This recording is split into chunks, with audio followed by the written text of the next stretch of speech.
Assalamualaikum warahmatullahi wabarakatuh. Kami dari kelompok 1 izin mempresentasikan hasil kerja kelompok kami tentang penerapan Enterprise Research Planning atau ERP pada perusahaan PT Sinar Sosro. Selanjutnya izinkan kami memperkenalkan anggota kelompok kami. Saya Desivora Galanta dengan NPM 2114231051. Saya Nur Anissa dengan NPM 2114231009. Saya Gina Syifa Hanun dengan NPM 2154231005. Saya Ginesti Saputri dengan NPM 21142311015. Saya Raditya Ananta dengan NPM 21142311047.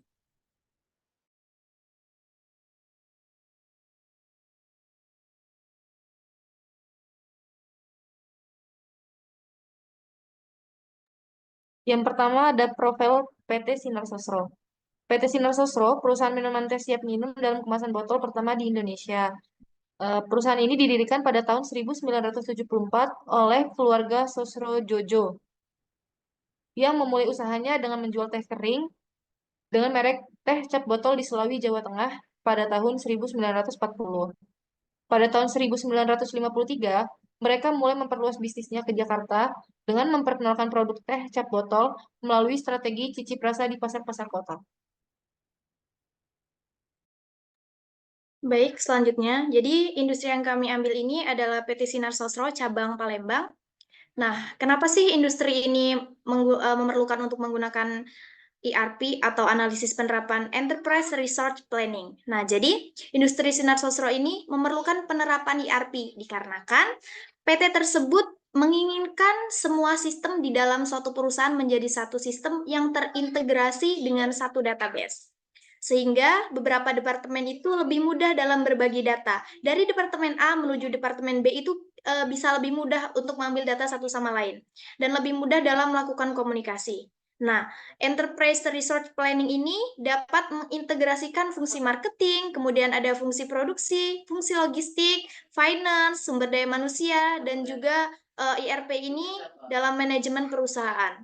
Nah, sistem ERP ini dibangun manajemen untuk memungkinkan agar akses dari kantor cabang Sosro ini dapat diambil atau mudah gitu dari satu cabang ke cabang pusat.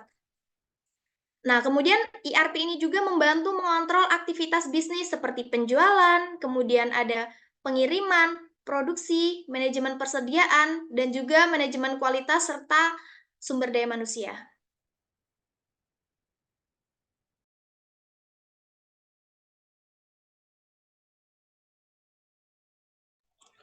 Selanjutnya yaitu ada visualisasi alur proses informasi dan material pada PT Sosro ini. Yang pertama itu penerimaan bahan baku, yaitu PT Sosro memulai proses produksi teh dengan menerima bahan baku berkualitas tinggi, seperti daun teh, gula, dari pemasok terpercaya.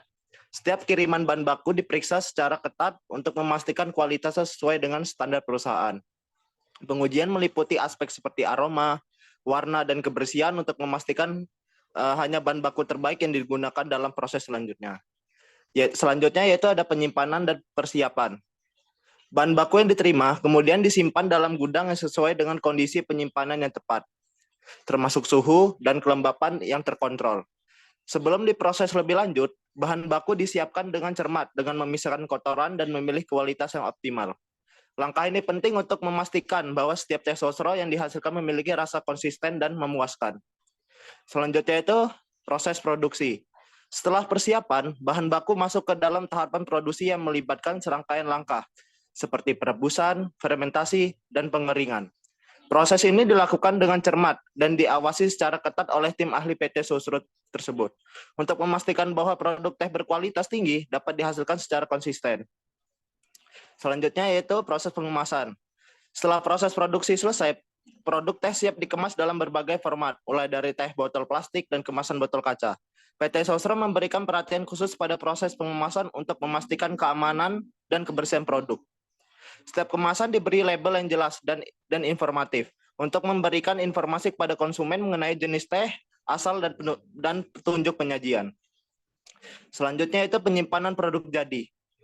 Produk teh yang sudah dikemas kemudian disimpan dalam gudang penyimpanan yang sesuai sebelum didistribusikan ke pelanggan.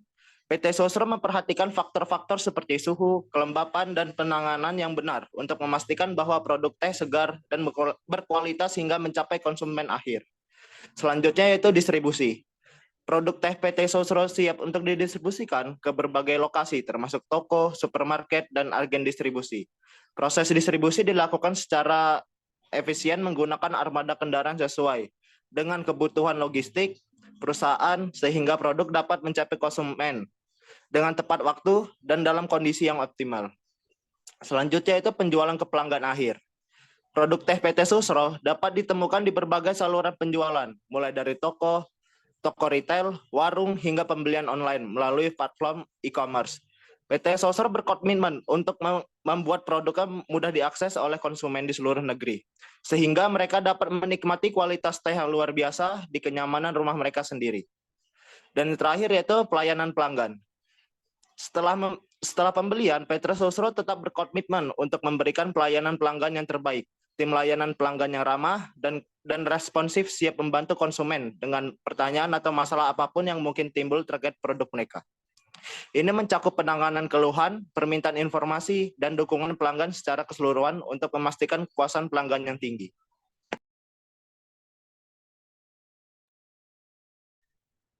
Selanjutnya adalah penerapan ERP SAP PT Sinar Sosro. SAP sendiri atau Sistem Application Program adalah sebuah perangkat lunak yang berbasis ERP atau Enterprise Resource Planning yang digunakan untuk menjalankan manajemen aktivitas harian dari sebuah organisasi atau perusahaan. PT Sinar Sosro menggunakan SAP sebagai ERP program. SAP yang dikenal pada saat ini adalah sistem R3-nya yang sudah teruji oleh perusahaan-perusahaan dunia dalam menjalankan bisnisnya. Nah, berikut ini adalah gambaran dari SAP R3. Sistem ini menangani proses manufaktur logistik, distribusi persediaan atau inventory, penghafalan invoice, dan akuntansi perusahaan. Sistem ini membantu mengontrol aktivitas bisnis seperti penjualan, pengiriman, produksi, manajemen persediaan, manajemen kualitas, dan sumber daya alam.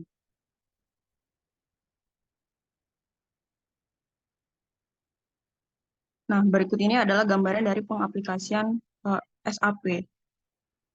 Pengaplikasian SAP ini juga mendukung software fitusnya yang terdiri dari billing atau penagihan, business intelligence analytic atau proses analisis dan penyajian data, kemudian ada costing atau biaya, ada CRM, customer service, product design, financial accounting, inventory management, order management, planning dan scheduling, product management, purchasing, quality control, sales, shipping dan distribution, supply chain management, warehouse management, asset management, dan document management.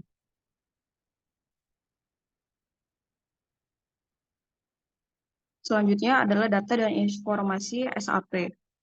SAP ERP dapat digunakan untuk mengelola berbagai jenis data dan informasi, seperti yang pertama ada data pelanggan, informasi tentang pelanggan termasuk riwayat pembelian, preferensi, dan detail kontak. Yang kedua ada data inventaris, informasi tentang persediaan barang termasuk jumlah lokasi dan status ketersediaan. Yang ketiga ada data keuangan, data ini terkait keuangan perusahaan seperti laporan keuangan, arus kas, dan pembayaran. Kemudian yang keempat ada data produksi, informasi tentang proses produksi termasuk jadwal produksi, bahan baku, dan biaya produksi. Yang kelima ada data SDM atau sumber daya manusia. Informasi ini tentang karyawan termasuk data pribadi, riwayat pekerjaan, dan evaluasi kinerja. Yang keenam ada data penjualan, informasi tentang penjualan produk atau layanan termasuk pesanan pelanggan, faktur, dan penjualan. Yang ketujuh ada data pengadaan, informasi tentang proses pengadaan barang atau jasa termasuk pemesanan, persetujuan, dan pengiriman. SAP RRP mengintegrasikan semua data ini ke dalam satu sistem, memungkinkan perusahaan untuk mengelola dan mengakses informasi dengan lebih efisien.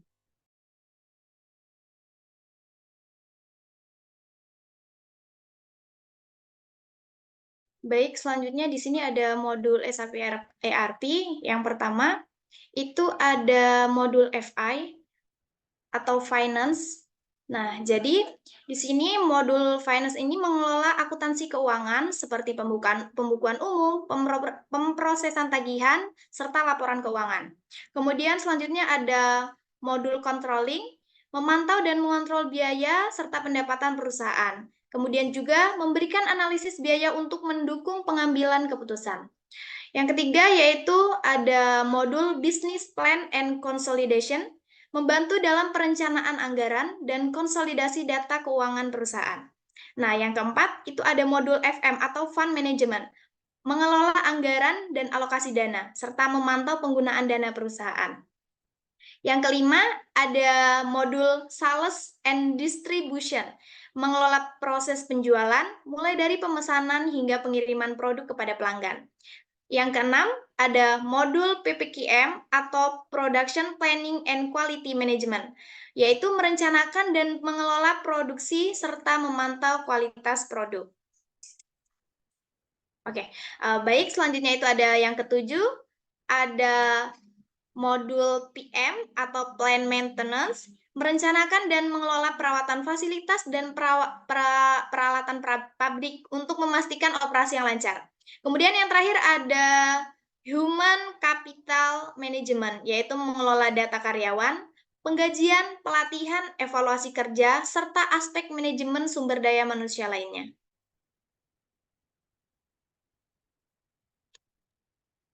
Baik, selanjutnya adalah dukungan Internet of Things atau yang biasa disebut dengan IoT. Dukungan IoT dalam perusahaan PT Sinar Sosro ini ialah integrasi jaringan komputer yang dilakukan menggunakan layanan pihak ketiga seperti frame relay dan VPN. Saat ini penyebaran unit kerja PT Sinar Sosro sangat luas, bahkan ada yang sampai di luar Indonesia. Saat ini, PT Sinar Sosro sudah memiliki lebih dari 150 unit kerja ERP yang saling terhubung dan terintegrasi.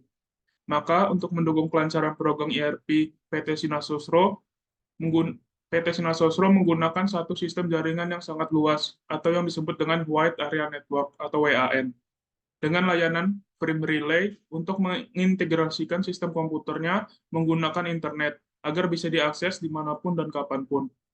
Tetapi perusahaan ini saat ini tengah mempertimbangkan dan mengembangkan untuk menggunakan teknologi jaringan virtual privat berbasis VPN IP yang ditawarkan oleh perusahaan Lintasarta.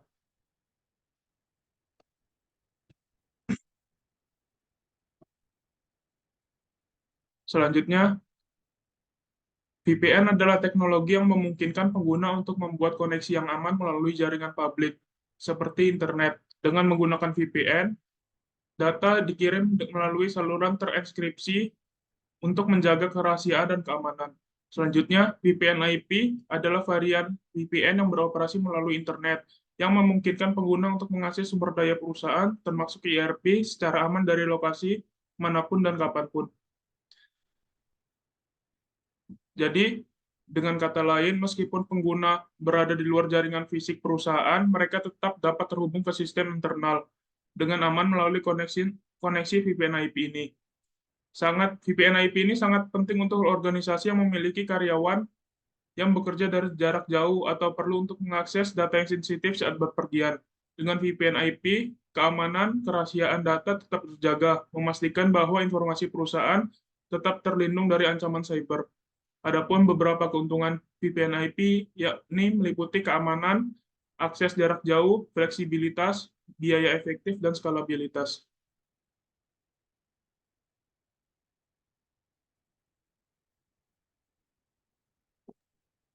Baik, selanjutnya ada dampak penerapan dari ERP. Penerapan Enterprise Resource Planning atau ERP pada PT Sinar Sosro memiliki beberapa dampak positif. Di antaranya yang pertama yaitu meningkatkan efisiensi dalam proses bisnis, seperti mempermudah dalam tutup buku dan pengambilan keputusan bisnis. Yang kedua, meningkatkan visibilitas bisnis dengan menyajikan data yang konsisten dan akurat. Yang ketiga, mengintegrasikan informasi di antara kantor dalam jaringan PT Sinar Sosro. Yang keempat, mempermudah dalam fungsi akuntansi perusahaan. Yang kelima, memperkecil human error dalam proses konsolidasi. Yang keenam, meningkatkan efisiensi penggunaan jumlah pegawai. Yang ketujuh, mempermudah kontrol perusahaan. Dan yang terakhir, penyeragaman kebijakan di antara semua unit bisnis perusahaan. Namun, di balik dampak positif yang ada pada penerapan ERP ini, adapun dampak negatif yang dapat ditimbulkan yaitu yang pertama, kesulitan dalam koordinasi antar departemen, seperti contoh pemasaran dan keuangan. Hal ini dapat membuat produksi nantinya berjalan tidak efisien.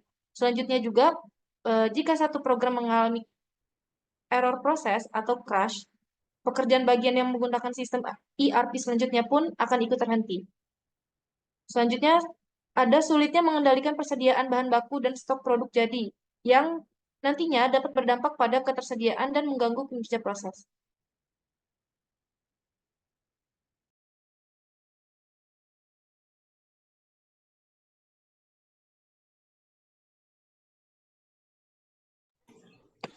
Sekian presentasi dari kelompok kami. Kurang lebih kami mohon maaf. Kepada Allah kami mohon ampun. Saya akhiri. Wassalamualaikum warahmatullahi wabarakatuh.